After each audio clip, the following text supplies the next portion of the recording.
भारत रूस की दोस्ती सोवियत संघ से है और पाकिस्तान के भीख मांगने की शुरुआत भी उसी समय से है। जानकार कहते हैं कि अमेरिका पाकिस्तान में दोस्ती नहीं है और इनका रिश्ता नौकर और मालिक का है। मालिक यानी कि अमेरिका पैसा देता है और नौकर यानी कि पाकिस्तान दुम हिलाता है।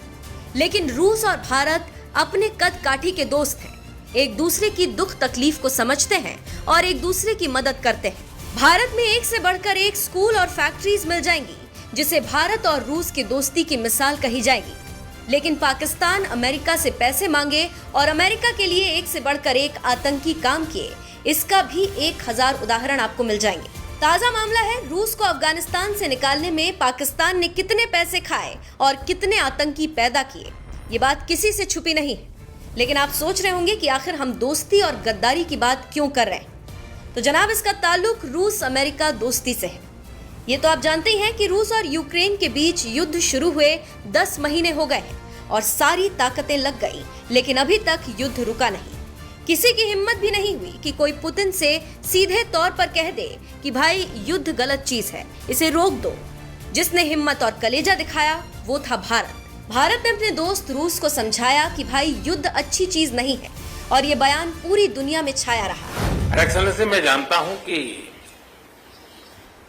आज का युग युद्ध का है नहीं, और हमने फोन पर भी कई बार आपसे इस विषय में बात की है कि डेमोक्रेसी और डिप्लोमेसी और डायलॉग, ये सारी बातें ऐसी हैं कि जो दुनिया को एक स्पर्श करती है।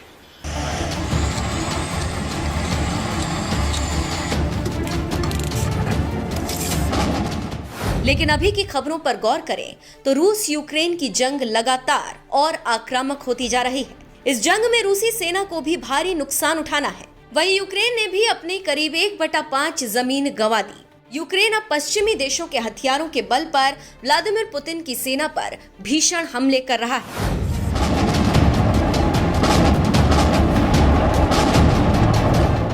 इस जंग में रूस को अफगानिस्तान की तरफ से फंसता देख अब कई सेना के जनरल परमाणु बम के इस्तेमाल की सलाह दे रहे हैं। इस बीच अमेरिका की खुफिया एजेंसी CIA के चीफ विलियम बर्न्स के एक बयान से तहलका मच गया।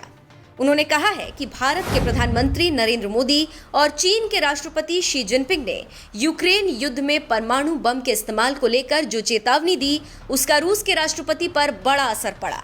रूसी राष्ट्रपति क्यों भारतीय प्रधानमंत्री की सलाह को मानने को मजबूर हुए? विलियम बर्न्स ने कहा, मैं समझता हूं कि पुतिन और उनके आसपास रहने वाले लोगों ने बहुत खतरनाक परमाणु धमकी दी है।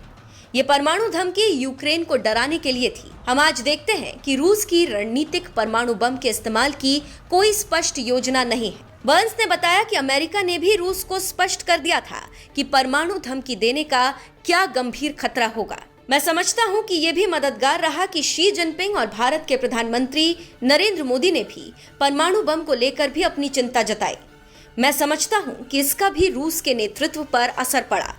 अमेरिका अक्सर PM मोदी के उस बयान को दोहराता रहा है जिसमें उन्होंने समरकंद में पुतिन के साथ मुलाकात के दौरान कहा था कि ये युद्ध का दौर नहीं है। इससे पहले भारत ने बाली में G20 शिखर सम्मेलन के दौरान रूस और पश्चिमी देशों के बीच सामंजस्य बैठाया था। यही नहीं, PM मोदी के चर्चित बयान ये दौर युद्ध का नहीं है, इसे G20 के साझा बयान में शामिल किया गया था। पश्चिमी मीडिया का भी मानना है कि भारत अपने दोस्त रूस को युद्ध रोकने के लिए मध्यस्थता की भूमिका निभा सकता है। राजनीतिक विश्लेषकों का मानना है कि पुतिन ने यूं ही नहीं भारतीय प्रधानमंत्री की अपील को माना। इसके पीछे दोनों के बीच ऐतिहासिक दोस्ती और परस्पर निर्भरता एक बड़ी वजह है। तो आप समझ सकते हैं कि अमेरिका के CIA चीफ ने PM मोदी को लेकर क्या कहा है और क्यों मोदी की चर्चा हो रही है।